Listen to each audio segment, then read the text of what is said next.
Hey everybody, and welcome back.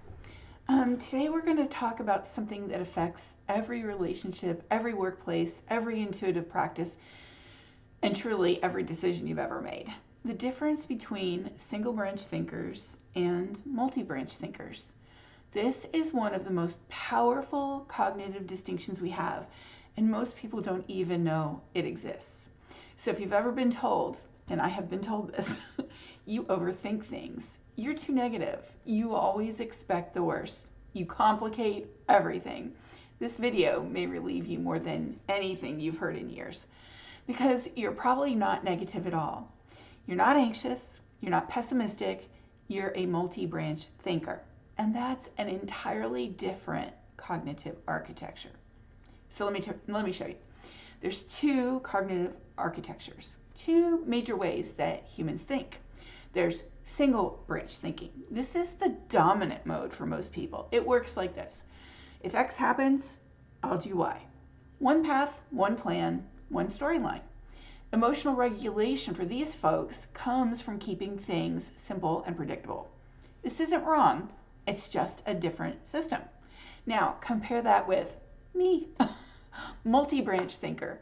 Okay, multi-branch thinking is rare and it's extremely misunderstood. And it looks like this.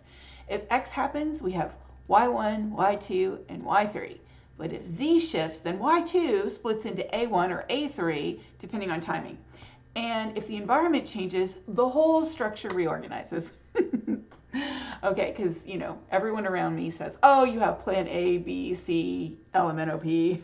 And this is kind of true. But it's not catastrophizing. It's not negativity. It's field modeling, systems thinking, contingency reasoning. Multi-branch thinkers like me don't see disaster. They see fault lines before they break. And that's a strength. So why are we multi-branch people misunderstood? Well, let's talk about why this creates so much conflict, especially in relationships and workplaces. So single branch minds seek emotional stability. They regulate through clarity, simplicity, one plan, one path, linearity.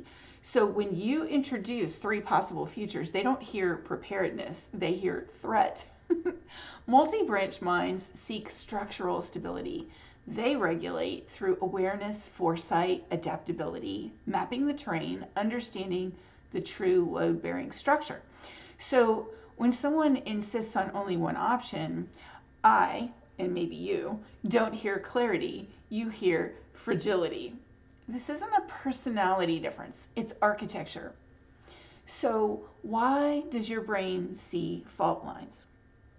If you're a multi-branch thinker, your mind does four things automatically. Detect stress points, that means like noticing where a plan is going to unravel under pressure, predict multiple futures simultaneously, but not to be dramatic, to be accurate. And it models second and third order effects, like how will this choice affect everything downstream, and it adapts in real time. So you can update your model the moment new data arrives. This is the mind of an analyst, a strategist, a crisis manager, a healer, a systems thinker. In other words, you're not negative. You're trained by life to think like a structural engineer. So why does this trait matter for psi, healing, and perception? This is where it gets fascinating.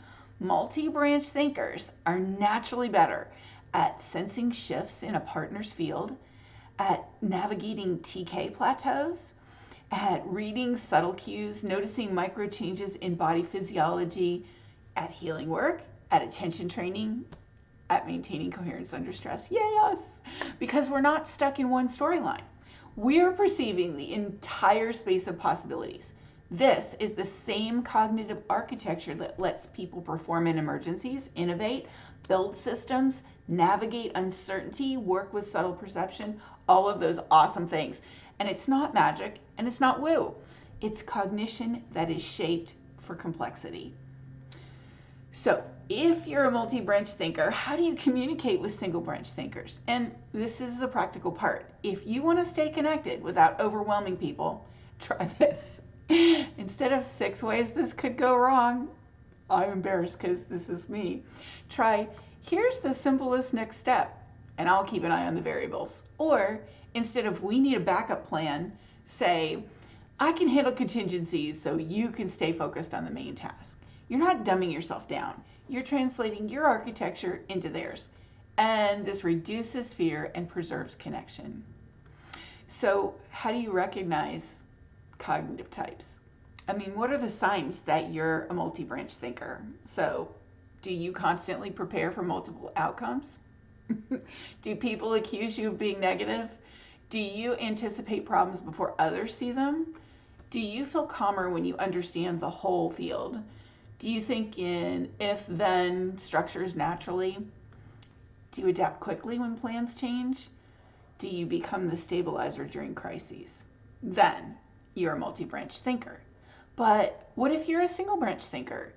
Okay, if you're a single branch thinker, do you want clarity and not complexity?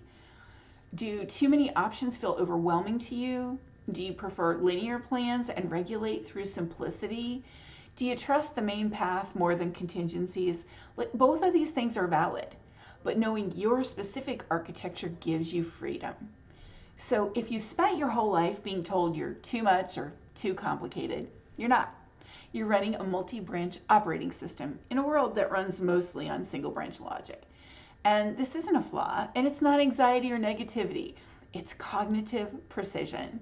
And if you learn how to use this architecture well, it becomes one of the most powerful tools in perception, healing, leadership, and personal clarity. So, check back here and subscribe if you want more videos like this, because we're just getting started with all the possibilities. You know, plan A, plan B, plan B1.